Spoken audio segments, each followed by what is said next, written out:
ನೀವು 60, 65, 70, 75 ಅಥವಾ 80 ವರ್ಷ ವಯಸ್ಸಿನವರೇ 2026ರಲ್ಲಿ ಆದಾಯ ತೆರಿಗೆ ನಿಯಮಗಳಲ್ಲಿ ಬಂದಿರುವಂತ ಬದಲಾವಣೆಗಳು ನಿಮ್ಮ ಮೇಲೆ ನೇರ ಪರಿಣಾಮ ಬೀರಬಹುದು.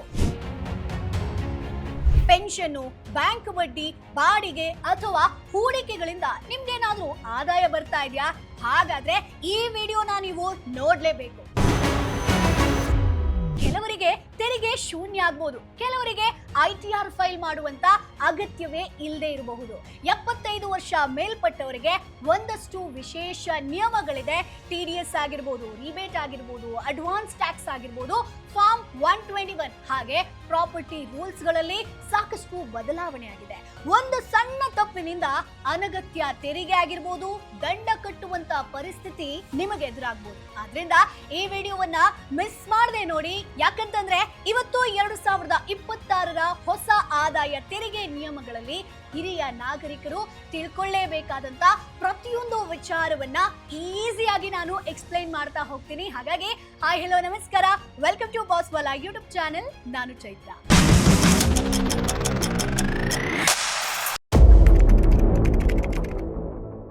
ಸೊ ನೀವಿನ್ನೂ ಕೂಡ ನಮ್ಮ ಚಾನೆಲ್ ಅನ್ನ ಸಬ್ಸ್ಕ್ರೈಬ್ ಮಾಡಿಲ್ಲ ಅಂತಂದ್ರೆ ಈ ಕೂಡಲೇ ಸಬ್ಸ್ಕ್ರೈಬ್ ಮಾಡಿ.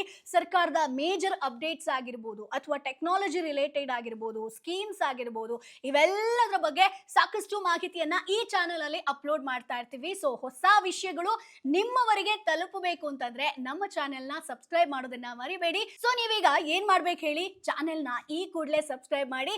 ಸೊ ಇವತ್ತಿನ ಟ್ಯಾಕ್ಸ್ ರೂಲ್ಸ್ ಬಗ್ಗೆ ನೋಡೋಣವಾ? ಎಸ್ ಸ್ನೇಹಿತರೆ, ಹಿರಿಯ ನಾಗರಿಕರಿಗಾಗಿ 2026ರ ಆದಾಯ ತೆರಿಗೆ ನಿಯಮಗಳಲ್ಲಿ ಒಂದಷ್ಟು ಮಹತ್ವದ ಬದಲಾವಣೆಗಳನ್ನ ಸರ್ಕಾರ ಆಲ್ರೆಡಿ ಜಾರಿಗೆ ತಂದಿದೆ. ಈ ನಿಯಮಗಳನ್ನ ನೀವು ಕರೆಕ್ಟ್ ಆಗಿ ಅರ್ಥ ಮಾಡ್ಕೊಂಡ್ರೆ ತೆರಿಗೆಯನ್ನ ಉಳಿಸಬಹುದು, ಅನಗತ್ಯ ದಂಡವನ್ನ ನೀವು ತಪ್ಪಿಸಬಹುದು, ಜೊತೆಗೆ ನಿಮ್ಮ ಹಣಕಾಸಿನ ಯೋಜನೆಯನ್ನ ಇನ್ನಷ್ಟು ಉತ್ತಮಗೊಳಿಸಬಹುದು. ಅಂದ್ರೆ ಒಂದಷ್ಟು ಹಣವನ್ನ ಉಳಿತಾಯ ಮಾಡಬಹುದು. ಹಾಗಾದ್ರೆ ಒಂದೊಂದೇ ನಿಯಮವನ್ನ ಈಸಿಯಾಗಿ ಅರ್ಥ ಮಾಡ್ಕೊಂಡು ಹೋಗೋಣವಾ? ಸೊ ಮೊದಲನೇದಾಗಿ ಹಿರಿಯ ನಾಗರಿಕರು ಯಾರಪ್ಪ? ಸೊ ಸರ್ಕಾರ ಜನರನ್ನ 2 ವರ್ಗಗಳಾಗಿ ಡಿವೈಡ್ ಮಾಡಿದ್ದಾರೆ ಸ್ನೇಹಿತರೆ. ಸೊ ಮೊದಲನೇದಾಗಿ ಹಿರಿಯ ನಾಗರಿಕರು, ಸೀನಿಯರ್ ಸಿಟಿಸನ್, ಅಂದ್ರೆ 60ರಿಂದ 79 ವರ್ಷಗಳವರೆಗೆ ಬರ್ತಾರೆ. ಇನ್ನು ಅತಿ ಹಿರಿಯ ನಾಗರಿಕರು, ಸೂಪರ್ ಸೀನಿಯರ್ ಸಿಟಿಸನ್ ಅಂತ ನಾವು ಕರಿತೀವಿ, 80 ವರ್ಷಕ್ಕಿಂತ ಹೆಚ್ಚು ಮೇಲ್ಪಟ್ಟವರು. ಸೊ ಇಲ್ಲಿ ಮುಖ್ಯ ವಿಷಯ ಏನ್ ಗೊತ್ತಾ? ಈ ಒಂದು ಬೆನಿಫಿಟ್ ಏನಿದೆಯೋ, ಸೌಲಭ್ಯ ಏನಿದೆಯೋ, ಭಾರತೀಯ ನಿವಾಸಿಗಳಿಗೆ ಮಾತ್ರ ಲಭ್ಯ ಇರುತ್ತೆ ಸ್ನೇಹಿತರೆ. ಅನಿವಾಸಿ ಭಾರತೀಯರಿಗೆ, NRIS ಗಳಿಗೆ ಲಭ್ಯ ಇರೋದಿಲ್ಲ. ಸೊ ಮೊದಲನೇದಾಗಿ ತೆರಿಗೆ ಪ್ರಯೋಜನಗಳು ಏನ್ ಬದಲಾಗಿದೆ? ಸೊ ನಿಮ್ಗೆ ನೆನಪಿರ್ಬೋದು, ಹಿಂದೆ ಹಳೆ ವ್ಯವಸ್ಥೆ ಅಂತ ಬಂದಾಗ ಹಿರಿಯ ನಾಗರಿಕರು 3 ಲಕ್ಷದವರೆಗೆ ಅವರಿಗೆ ತೆರಿಗೆ ಇರ್ತಾ ಇರ್ಲಿಲ್ಲ. ಅತಿ ಹಿರಿಯ ನಾಗರಿಕರು ಅಂದ್ರೆ ಸೂಪರ್ ಸೀನಿಯರ್ ಸಿಟಿಸನ್ ಅಂತ ಹೇಳ್ತೀವಿ, 5 ಲಕ್ಷದವರೆಗೆ ತೆರಿಗೆ ಇರ್ತಾ ಇರ್ಲಿಲ್ಲ ಸ್ನೇಹಿತರೆ. ಆದ್ರೆ ಈ ಹೊಸ 2026ರ ರೂಲ್ಸ್ ಪ್ರಕಾರ ಇಬ್ರಿಗೂ 4 ಲಕ್ಷದವರೆಗೆ ತೆರಿಗೆ ಮುಕ್ತ ಮಿತಿ ಇರುತ್ತೆ ಸ್ನೇಹಿತರೆ. ಅಂದ್ರೆ ಸಿಂಪಲ್ ಆಗಿ ಹೇಳ್ಬೇಕು ಅಂತಂದ್ರೆ ಹಿಂದೆ 80 ವರ್ಷ ಮೇಲ್ಪಟ್ಟವರಿಗೆ ಹೆಚ್ಚಿನ ಪ್ರಯೋಜನ ಸಿಗ್ತಾ ಇತ್ತು. ಆದ್ರೆ ಈಗ ಅದನ್ನ ಸಮಾನಗೊಳಿಸಿದ್ದಾರೆ, ಈಕ್ವಲ್ ಮಾಡಿದ್ದಾರೆ. ಸೊ ಇಬ್ರಿಗೂ ಕೂಡ 4 ಲಕ್ಷದವರೆಗೆ ಮಿತಿ ಇರುತ್ತೆ ಸ್ನೇಹಿತರೆ. ಇನ್ನು ಟ್ಯಾಕ್ಸ್ ಸ್ಲ್ಯಾಬ್ ಗಳನ್ನ ಕೂಡ ನೀವು ಗಮನಿಸಬೇಕು, ನೀವು ಎಷ್ಟು ತೆರಿಗೆ ಪಾವತಿಸಬೇಕು ಅಂತ. ಸೊ ಸ್ಕ್ರೀನ್ ಮೇಲೆ ನೀವು ನೋಡಬಹುದು, ಹೊಸ ಪದ್ಧತಿ 2026ರ ಬಗ್ಗೆ ಡಿಟೇಲ್ ಆಗಿ ಹೇಳ್ತೀನಿ ನೋಡಿ. ಸೊ 4 ಲಕ್ಷದವರೆಗೆ ಅಂತಂದ್ರೆ 0% ಇರುತ್ತೆ, ತೆರಿಗೆ ಕಟ್ಟಬೇಕಾದಂತ ಅವಶ್ಯಕತೆ ಇರೋದಿಲ್ಲ. ಅದೇ 4ರಿಂದ 8 ಲಕ್ಷ ಇತ್ತು ಅಂತಂದ್ರೆ 5% ವರೆಗೆ ತೆರಿಗೆ ಇರುತ್ತೆ ಸ್ನೇಹಿತರೆ. ಅದೇ 8ರಿಂದ 12 ಲಕ್ಷ ಆದ್ರೆ 10% ಇರುತ್ತೆ. 12ರಿಂದ 16 ಲಕ್ಷ ಆದ್ರೆ 15% ವರೆಗೆ ತೆರಿಗೆಯನ್ನ ಕಟ್ಟಬೇಕಾಗತ್ತೆ. 16ರಿಂದ 20 ಲಕ್ಷದ ಆದಾಯದ ಮಿತಿ ಇತ್ತು ಅಂತಂದ್ರೆ 20% ತೆರಿಗೆಯನ್ನ ಕಟ್ಟಬೇಕಾಗತ್ತೆ.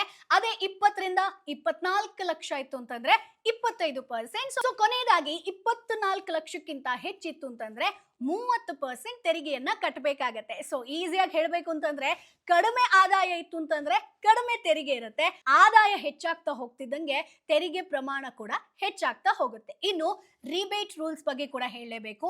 ಆದಾಯ ಇದ್ರೂ ಕೂಡ ಶೂನ್ಯ ತೆರಿಗೆಯನ್ನ ಪಾವತಿಸೋದು ಹೇಗೆ? ಇದು ಸಾಕಷ್ಟು ಜನ ಕೇಳಿದ್ರು. ಸೊ ಅದನ್ನ ಕೂಡ ಹೇಳ್ತೀನಿ. ಹೊಸ ರೂಲ್ಸ್ ಪ್ರಕಾರ ನಿಮ್ಮ ಆದಾಯ 12 ಲಕ್ಷದವರೆಗೆ ಇದ್ರೆ ನಿಮಗೆ 60,000ದವರೆಗೆ ರಿಯಾಯಿತಿ ಇರುತ್ತೆ ಸ್ನೇಹಿತರೆ. ಅಂದ್ರೆ ನಾವು ರಿಬೇಟ್ ಅಂತ ಕರಿತೀವಿ. ಅಲ್ಲಿ ನಿಮಗೆ ತೆರಿಗೆ ಶೂನ್ಯ ಆಗತ್ತೆ. ಅಂದ್ರೆ ತೆರಿಗೆ ಲೆಕ್ಕಾಚಾರ ಮಾಡಿದ್ರೂ ಕೂಡ ಸರ್ಕಾರ ಅದನ್ನ ರದ್ದುಗೊಳಿಸುತ್ತೆ ಸ್ನೇಹಿತರೆ. ಬಟ್ ಇಲ್ಲಿ ಇನ್ನೊಂದು ವಿಚಾರವನ್ನ ಗಮನಿಸಬೇಕಾಗತ್ತೆ, ಮಾರ್ಜಿನಲ್ ಮಾರ್ಜಿನಲ್ ರಿಲೀಫ್. ಹಾಗಾದ್ರೆ ಏನು?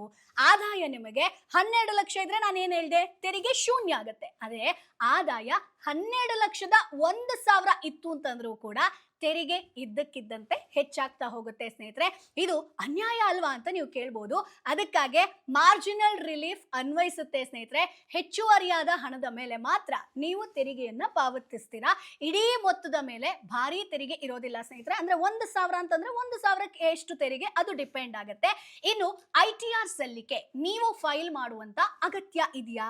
ಇದನ್ನ ಕೂಡ ನೀವು ಹೊಸ ನಿಯಮದಲ್ಲಿ ಚೆಕ್ ಮಾಡ್ಕೊಳ್ಬೇಕಾಗತ್ತೆ. ನಿಮ್ಮ ಆದಾಯ 4 ಲಕ್ಷಕ್ಕಿಂತ ಕಡಿಮೆ ಇತ್ತು ಅಂತಂದ್ರೆ ITR ಫೈಲ್ ಮಾಡುವಂತ ಅಗತ್ಯ ಇರೋದಿಲ್ಲ. ಆದ್ರೆ ಇಲ್ಲಿ ನೀವು ಗಮನಿಸಬೇಕು, ಆದಾಯ ಕಡಿಮೆ ಇದ್ರೂ ಕೂಡ ಈ ಒಂದಷ್ಟು ವಿಚಾರಗಳನ್ನ ನಾನು ಹೇಳ್ತೀನಲ್ವಾ, ಅವಾಗ ನೀವು ITR ಫೈಲ್ ಮಾಡಲೇಬೇಕು. ಸೊ ಏನೇನ್ ವಿಶೇಷ ಸಂದರ್ಭ, ಸೊ ಹೇಗೆ ನೀವು ITR ಫೈಲ್ ಮಾಡಬೇಕು? ಇಲ್ಲಿ ಮೊದಲನೇದಾಗಿ ಉಳಿತಾಯ ಖಾತೆ ಡೆಪಾಸಿಟ್ 50 ಲಕ್ಷಕ್ಕಿಂತ ಹೆಚ್ಚಿತ್ತು ಅಂತಂದ್ರೆ ITR ಫೈಲ್ ಮಾಡಬೇಕಾಗುತ್ತೆ. ಇನ್ನು ಕರೆಂಟ್ ಅಕೌಂಟ್ ಡೆಪಾಸಿಟ್ 1 ಕೋಟಿಗಿಂತ ಹೆಚ್ಚಿತ್ತು ಅಂತಂದ್ರೆ ನೀವು ITR ಫೈಲ್ ಮಾಡಬೇಕಾಗತ್ತೆ. ಹಾಗೆ ವ್ಯಾಪಾರ ವಹಿವಾಟು ನಾವು ಟರ್ನ್ ಓವರ್ ಅಂತ ಹೇಳ್ತೀವಲ್ವಾ, 60 ಲಕ್ಷಕ್ಕಿಂತ ಹೆಚ್ಚಿತ್ತು ಅಂತಂದ್ರೆ ಆಗ್ಲೂ ಕೂಡ ನೀವು ITR ಫೈಲ್ ಮಾಡಬೇಕಾಗತ್ತೆ. ಇನ್ನು ವೃತ್ತಿಪರ ಆದಾಯ 10 ಲಕ್ಷಕ್ಕಿಂತ ಹೆಚ್ಚಿತ್ತು ಅಂತಂದ್ರೆ, ವಿದೇಶ ಪ್ರವಾಸದ ಖರ್ಚು 2 ಲಕ್ಷಕ್ಕಿಂತ ಹೆಚ್ಚಿತ್ತು ಅಂತಂದ್ರೆ, ಹಾಗೆ ವಿದ್ಯುತ್ ಬಿಲ್ 1 ಲಕ್ಷಕ್ಕಿಂತ ಹೆಚ್ಚಿತ್ತು ಅಂತಂದ್ರೆ ನೀವು ITR ಫೈಲ್ ಮಾಡಲೇಬೇಕು.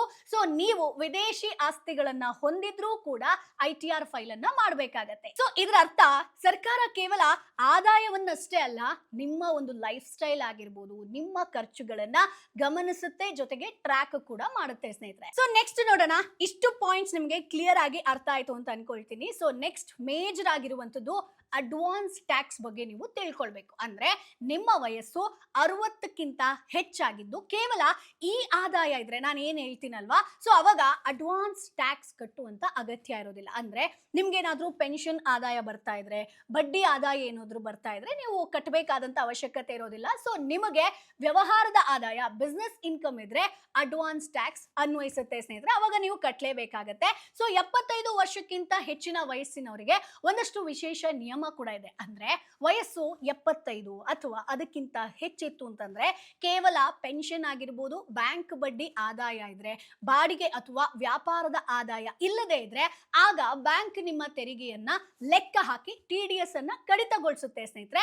ನೀವು ITR ಫೈಲ್ ಮಾಡುವಂತ ಅಗತ್ಯ ಇರೋದಿಲ್ಲ. ಸೊ ಇದು ಜೀವನವನ್ನ ಸರಳಗೊಳಿಸಿರೋದಕ್ಕೆ ತಂದಿರುವಂತ ಒಂದು ಹೊಸ ನಿಯಮ ಆಗಿರುತ್ತೆ. ಬಟ್ ಇಲ್ಲಿ ಸ್ನೇಹಿತರೆ ಹೆಚ್ಚಿನ ಜನರು ಏನ್ ಮಾಡ್ತಾರೆ ಗೊತ್ತಾ, ತೆರಿಗೆ ಉಳಿಸೋದು ಹೇಗೆ ಅಂತ ಸಿಕ್ಕಾಪಟ್ಟೆ ವರ್ಷಗಳವರೆಗೆ ಅದನ್ನೇ ಯೋಚನೆ ಮಾಡ್ತಾ ಕಾಲವನ್ನ ಕಳೀತಾ ಇರ್ತಾರೆ.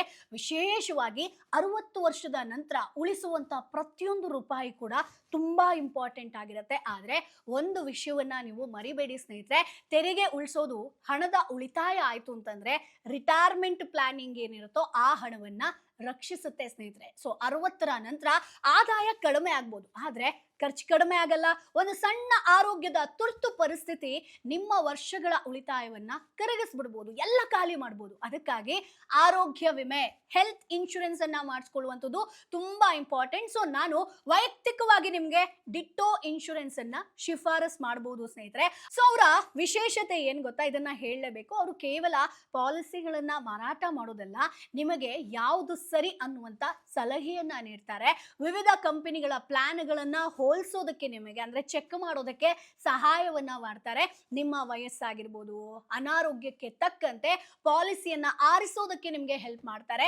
ಯಾವುದೇ ಸ್ಪ್ಯಾಮ್ ಕರೆಗಳಿರೋದಿಲ್ಲ, ಒತ್ತಡ ಇರೋದಿಲ್ಲ. ಅವರ ಈ ಎಲ್ಲ ಸಮಾಲೋಚನೆ ಆಗಿರ್ಬೋದು, ಸಹಾಯ ಸಂಪೂರ್ಣವಾಗಿ ನಿಮ್ಗೆ ಉಚಿತ ಆಗಿರುತ್ತೆ.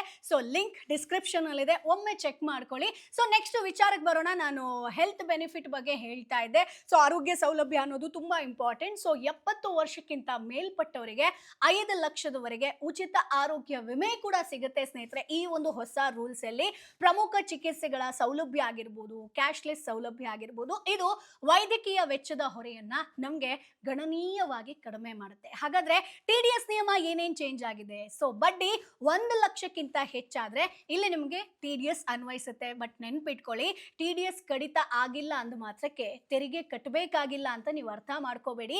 ತೆರಿಗೆ ಹೊಣೆಗಾರಿಕೆ ಇರಬಹುದು ಸ್ನೇಹಿತರೆ. ಈಗ ದೊಡ್ಡ ಬದಲಾವಣೆ, ಈ ವಿಚಾರವನ್ನ ನೀವು ಗಮನದಲ್ಲಿ ಇಟ್ಕೊಂಡು ಕೇಳಲೇಬೇಕು. ಫಾರ್ಮ್ 121. ಹಿಂದೆ 60 ವರ್ಷಕ್ಕಿಂತ ಕೆಳಗಿನವರಿಗೆ ಫಾರ್ಮ್ 15G, 60 ವರ್ಷಕ್ಕಿಂತ ಮೇಲ್ಪಟ್ಟವರಿಗೆ 15H ಇತ್ತು, ಹೌದಾ? ಈಗ ಈ ಎರಡರ ಬದಲಿಗೆ ಫಾರ್ಮ್ 121 ಬಂದಿದೆ. ಸೊ ಹಾಗಾದ್ರೆ ಫಾರ್ಮ್ 121 ಅಂದ್ರೆ ಏನು ಸ್ನೇಹಿತರೆ? ಸಿಂಪಲ್, ನೀವು ಬ್ಯಾಂಕ್ಗೆ ಒಂದು ನೀಡುವಂತ ಘೋಷಣಾ ಪತ್ರ ಆಗಿರುತ್ತೆ. ಅಂದ್ರೆ ನನ್ನ ಆದಾಯ ಕಡಿಮೆ ಇದೆ, ತೆರಿಗೆ ಕಟ್ಟುವಂತ ಅಗತ್ಯ ಇಲ್ಲ, ಆದ್ರಿಂದ TDS ಅನ್ನ ಕಡಿತಗೊಳಿಸಬೇಡಿ ಅನ್ನುವಂಥದ್ದನ್ನ ಇಲ್ಲಿ ನೀವು ತಿಳಿಸ್ತೀರಾ. ಅಂದ್ರೆ ತೆರಿಗೆ ವರ್ಷದ ಬದಲಾವಣೆ ಹಿಂದೆ ಅಸೆಸ್ಮೆಂಟ್ ಇಯರ್ ಹಾಗೆ ಪ್ರೀವಿಯಸ್ ಇಯರ್ ಅಂತ ಕರೀತಾ ಇತ್ತು. ಈಗ ನೇರವಾಗಿ ತೆರಿಗೆ ವರ್ಷ 2026-27 ಅಂತ ಕರೀತಾ ಇದ್ದಾರೆ ಸ್ನೇಹಿತರೆ. ಸೊ ಇಲ್ಲಿ ಆದಾಯ ವಿಭಾಗ ಇನ್ಕಮ್ ಸೆಕ್ಷನ್ ಅಂತ ಇರುತ್ತೆ. ಸೊ ಬ್ಯಾಂಕ್ಗೆ ಫಾರ್ಮ್ ಅನ್ನ ಸಲ್ಲಿಸುವಾಗ ಇಂಟ್ರೆಸ್ಟ್ ಇನ್ಕಮ್ ಪಾಯಿಂಟ್ ಇ ಅನ್ನ ಆಯ್ಕೆ ಮಾಡಿ ನಿಮ್ಮ ಎಲ್ಲ FD ಗಳ ಒಟ್ಟು ಬಡ್ಡಿಯನ್ನ ಸರಿಯಾಗಿ ನೀವು ಎಂಟರ್ ಮಾಡಬೇಕಾಗತ್ತೆ. ಜೊತೆಗೆ ಪ್ರತಿ ಬ್ಯಾಂಕ್ಗೆ ಪ್ರತ್ಯೇಕವಾಗಿ ಸಲ್ಲಿಸಬೇಕಾಗತ್ತೆ. ನಿಮ್ದು ಎಷ್ಟು ಬ್ಯಾಂಕ್ ಇದೆ ಎಲ್ಲದಕ್ಕೂ ಕೂಡ ಸಪರೇಟ್ ಆಗಿ ಸಲ್ಲಿಸಬೇಕು. ಇನ್ನು ಪ್ರಾಪರ್ಟಿ ರೂಲ್ಸ್ ಬಗ್ಗೆ ನೋಡೋಣ. ಹಿಂದೆ ಕೇವಲ ಒಂದು ಸ್ವಂತ ಮನೆಯ ಮೇಲೆ ತೆರಿಗೆ ವಿನಾಯಿತಿ ಇತ್ತು, ಆದ್ರೆ ಈಗ 2 ಮನೆಗಳು ತೆರಿಗೆ ಮುಕ್ತವಾಗಿರ್ಬೋದು ಸ್ನೇಹಿತರೆ. ನಿವೃತ್ತರಿಗೆ ಇದೊಂದು ದೊಡ್ಡ ಲಾಭ ಅಂತ ಹೇಳ್ಬೋದು. ಸೊ ಬಾಡಿಗೆ ನಿಯಮ ಏನಪ್ಪಾ ಅಂತಂದ್ರೆ 50,000 ವರೆಗಿನ ಮಾಸಿಕ ಬಾಡಿಗೆಗೆ TDS ಇಲ್ಲ, 50,000ಕ್ಕಿಂತ ಹೆಚ್ಚಾಯ್ತು ಅಂತಂದ್ರೆ TDS ಇರುತ್ತೆ ಸ್ನೇಹಿತರೆ. ಇನ್ನು ITR ಕೊನೆಯ ದಿನಾಂಕಗಳನ್ನ ಕೂಡ ನೀವು ಗಮನಿಸಬೇಕು. ಇಂಡಿವಿಜುವಲ್ಸ್ ಆದ್ರೆ ಜುಲೈ 31, ಇನ್ನು ವ್ಯಾಪಾರ ಬಿಸ್ನೆಸ್ ಏನಾದ್ರು ಮಾಡ್ತೀರಾ ಅಂತಂದ್ರೆ ಆಗಸ್ಟ್ 31 ಲಾಸ್ಟ್ ಡೇಟ್ ಆಗಿರುತ್ತೆ. ಇನ್ನು ಆಡಿಟ್ ಕೇಸ್ಗಳು ಅಂತಂದ್ರೆ ಅಕ್ಟೋಬರ್ 31 ಲಾಸ್ಟ್ ಡೇಟ್, ಅದರೊಳಗೆ ITR ಅನ್ನ ಫೈಲ್ ಮಾಡಿ ಸ್ನೇಹಿತರೆ. ಸೊ ಹಾಗಾಗಿ ಸ್ನೇಹಿತರೆ, ನಾನು ಇಷ್ಟು ಹೇಳ್ದಲ್ಲ, ಏಪ್ರಿಲ್ 1, 2026ರಿಂದ ಜಾರಿಗೆ ಬಂದಿರುವಂತ ಪ್ರಮುಖ ಬದಲಾವಣೆಗಳಾಗಿರುತ್ತೆ. ಸೊ ನೀವು ಈ ನಿಯಮಗಳನ್ನ ಕರೆಕ್ಟ್ ಆಗಿ ಅರ್ಥ ಮಾಡ್ಕೊಂಡ್ರೆ ತೆರಿಗೆ ಉಳಿಸಬಹುದು, ದಂಡವನ್ನ ತಪ್ಪಿಸ್ಕೊಳ್ಬಹುದು, ಹಣವನ್ನ ಉತ್ತಮವಾಗಿ ನಿರ್ವಹಣೆ ಮಾಡಬಹುದು, ಹಣವನ್ನ ಉಳಿತಾಯ ಮಾಡಬಹುದು.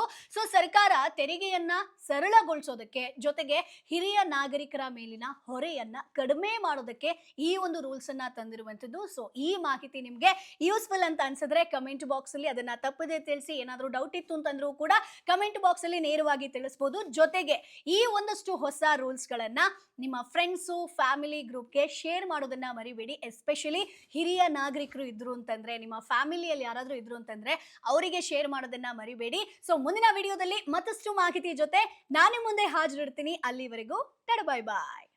ಬ್ರ್ಯಾಂಡ್ ಪಾರ್ಟ್ನರ್ಶಿಪ್ ಮತ್ತು ಜಾಹೀರಾತಿಗಾಗಿ ಸಂಪರ್ಕಿಸಿ brand@bosswala.com. WhatsApp number 9108014192. Bosswala. Be the boss.